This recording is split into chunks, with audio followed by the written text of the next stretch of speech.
Hello and welcome. My name is Alan, and we are back with more Autobiography of a Freedom Rider. We're picking up where we last left off here. So let's go ahead and hop into this.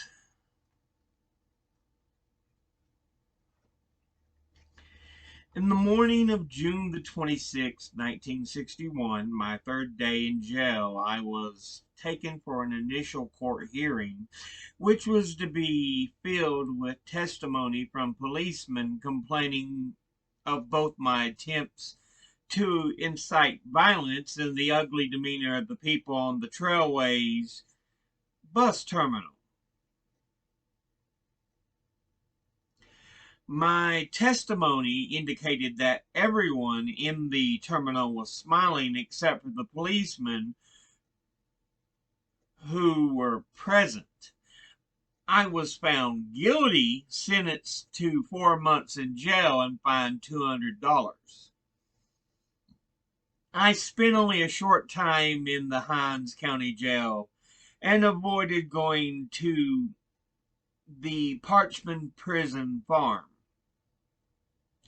After 3 days behind bars, something unusual happened. The president of Tougaloo College, Dr. A.D. Badel, who was a supporter of the freedom movements, bailed me out. That was shocking since I was prepared to spend a minimum of 40 days and a maximum of 6 months in prison, in keeping with Corps' jail no bail tactic.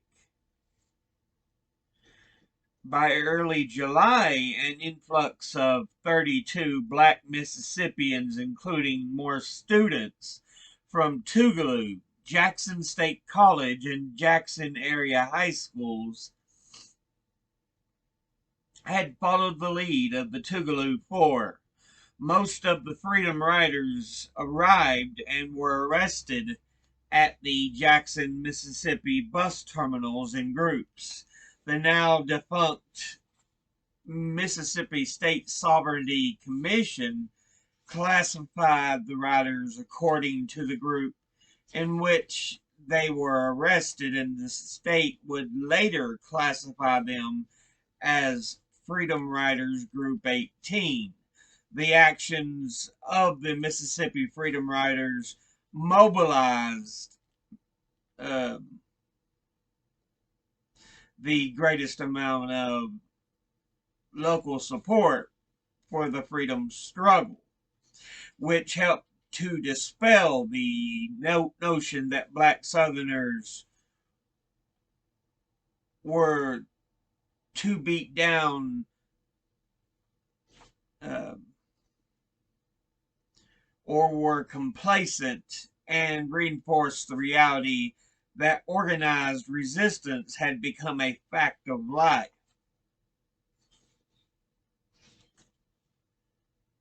Um,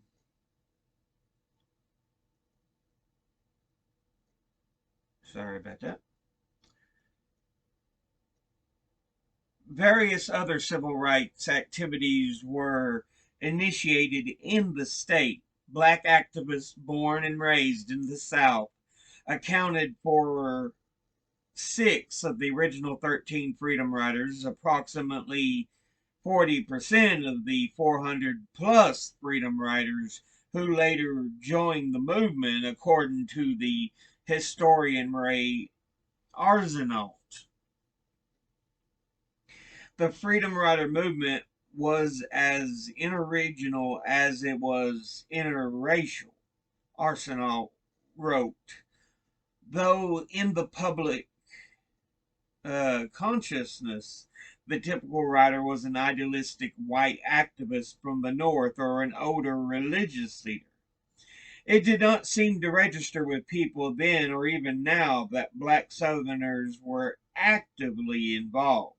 The Freedom Riders shook up the white establishment all over the state of Mississippi. On July the 3rd, 1961, 9 days after I was arrested, state officials began using an all-out smear tactic against the Freedom Riders. T.B. Birdsong of the Mississippi Highway Patrol stated that our Freedom Riders were directed, inspired, and planned by known communists. A pawn in this game was Catherine Playune, a 21-year-old freedom rider who had visited Cuba on a Fair Play for Cuba tour the prior winter with 201 other students. Birdsong's charges produced a denial from the New York from a New York official of CORE. Although CORE was calling for support of its jail Nobel tactic, Freedom Riders Elizabeth Adler and Peter Ackerberg did not adhere to that request and appealed their cases in September the 5th, 1961, as did Zev Iloni on September the 6th, 1961. Expensive appeal bonds were threatening the financial solvency of CORE. On September the 6th, 1961, Freedom Rider Alex Anderson tried to withdraw his appeal, but he was not allowed to do so, thereby further draining the resources of CORE when they had to pay his bond. On the morning of September the 8th, 1961, attorney Jack Young counseled his client, student Frank Ashford of Marion College in Chicago, to plead nolo contendere. For doing so, Ashford received a suspended sentence of 4 months in jail and a $200 fine. On the afternoon of September the 8th, 1961, my appeal was heard. Standing before Judge Moore, I used a different tactic. I pled not guilty.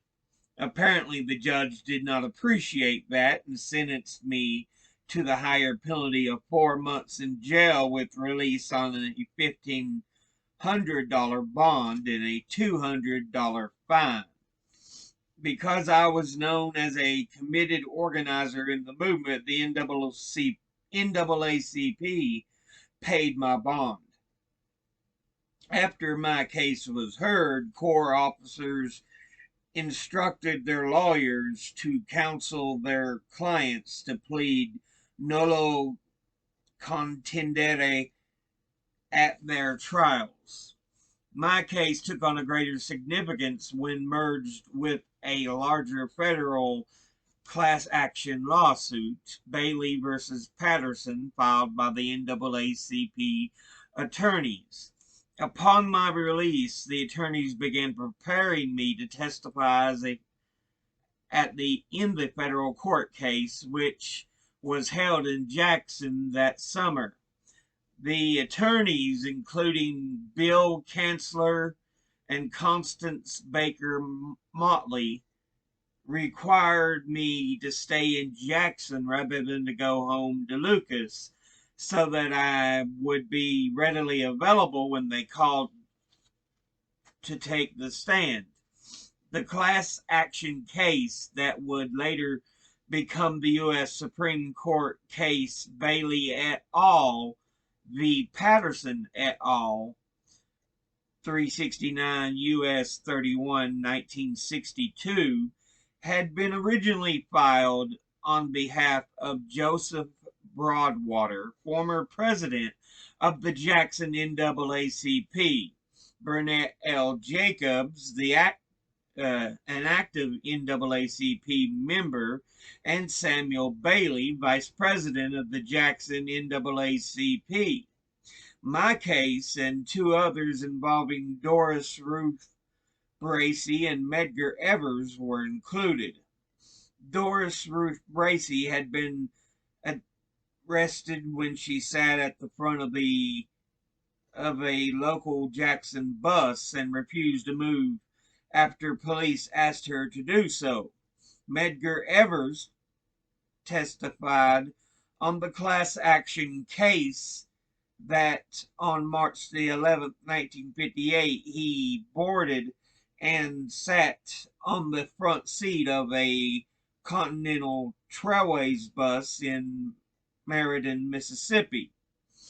He was arrested when he refused to move to the rear after he was asked to do so by a policeman. This class action sought to enjoin the city of Jackson and the state of Mississippi from continued arrest of interstate as well as intrastate passengers. It was filed by the NAACP attorney Constance Baker Motley, and on federal appeal opened the way for public transportation of a non-segregated basis in the state. The suit claimed the plaintiff's right to desegregated transportation service and accused Mississippi of failing to uphold desegregation laws as dictated by the Interstate Commerce Commission.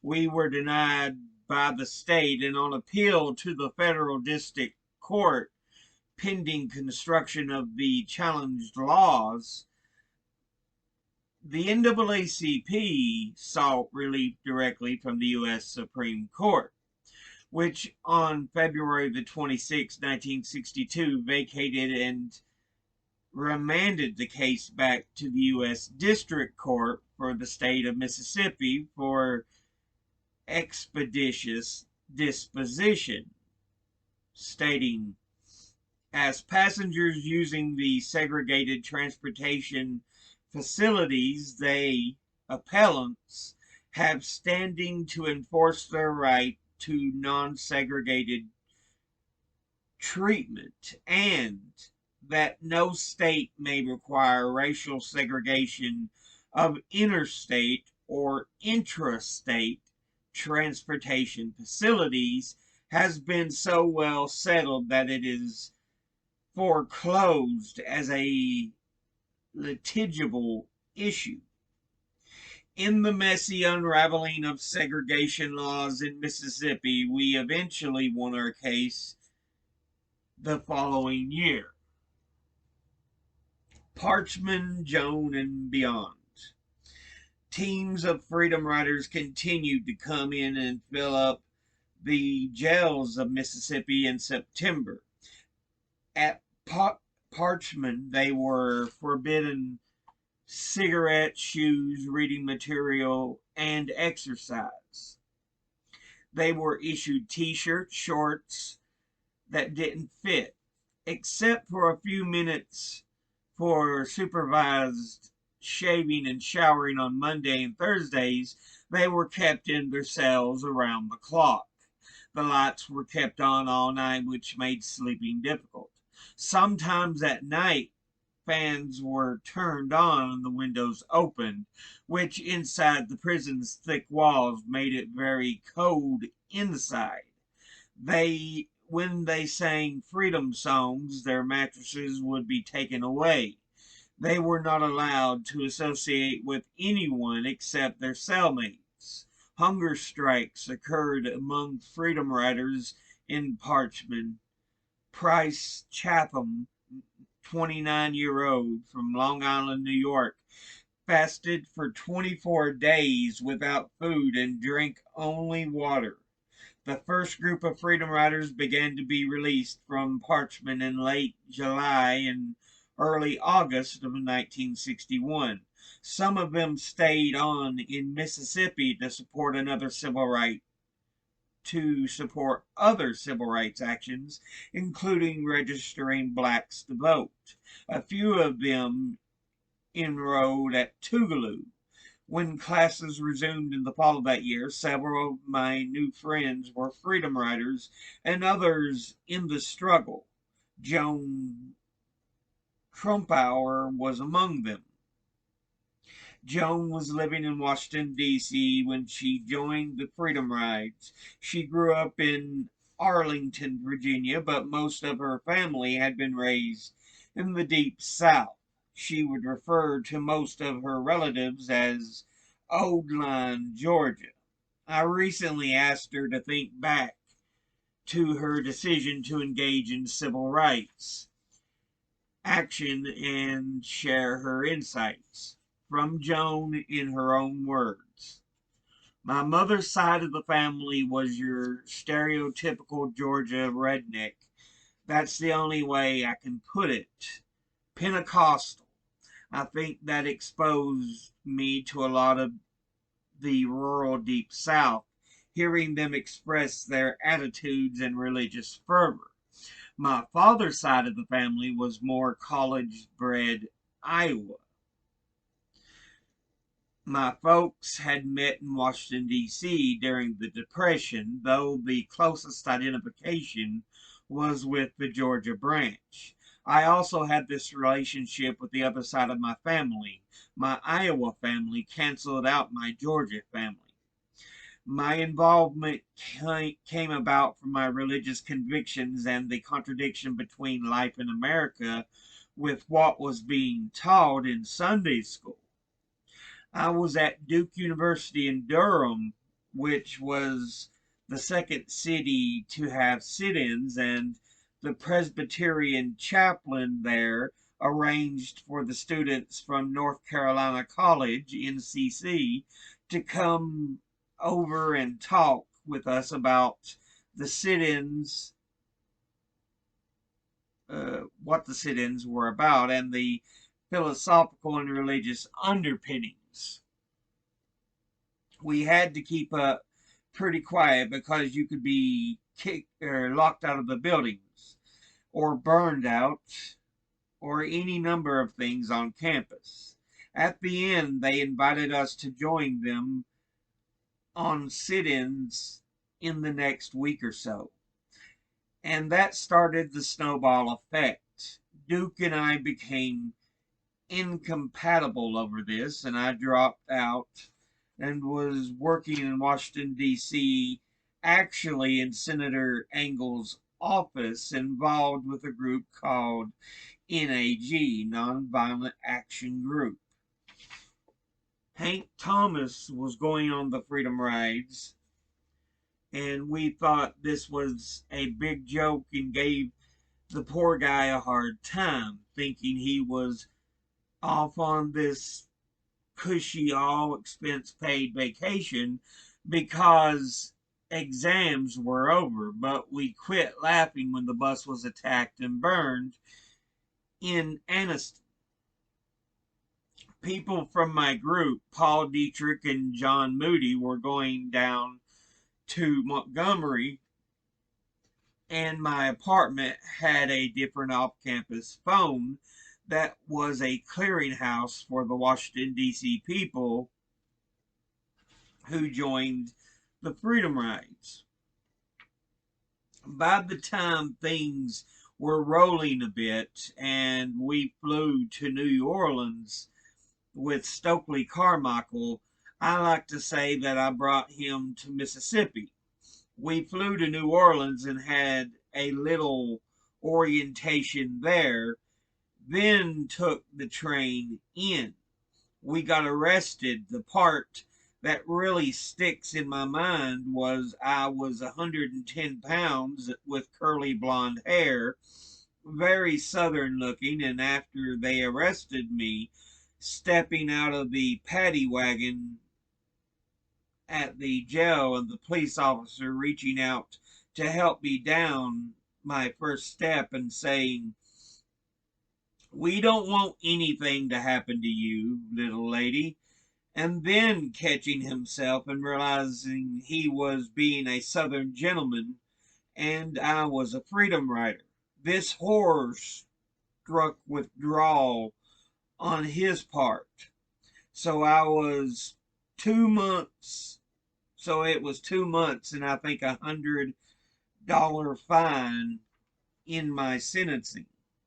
Since I had already been accepted at Tougaloo, I would serve the 2 months and work off the fine until time for school to start and pay the rest. So with the clothes on my back, I enrolled at Tougaloo. So yeah.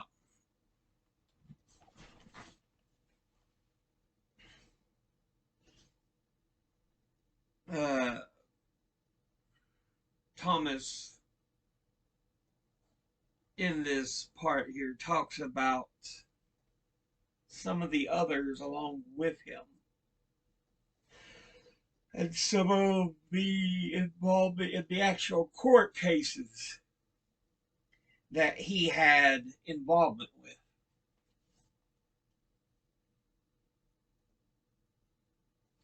But yeah, we're seeing more and more of how those who were in the movement were treated.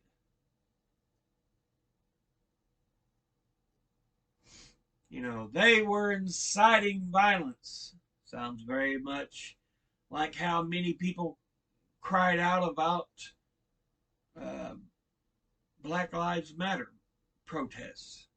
Oh, they were causing violence. No.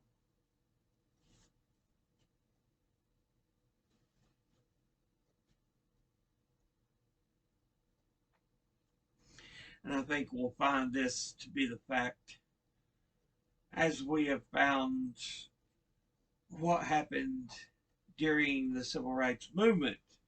Most of that, we were told by opposition groups, were complete and utter lies. But yeah, we'll go ahead and end this piece there. As always, educate thyself, think, read, study, learn.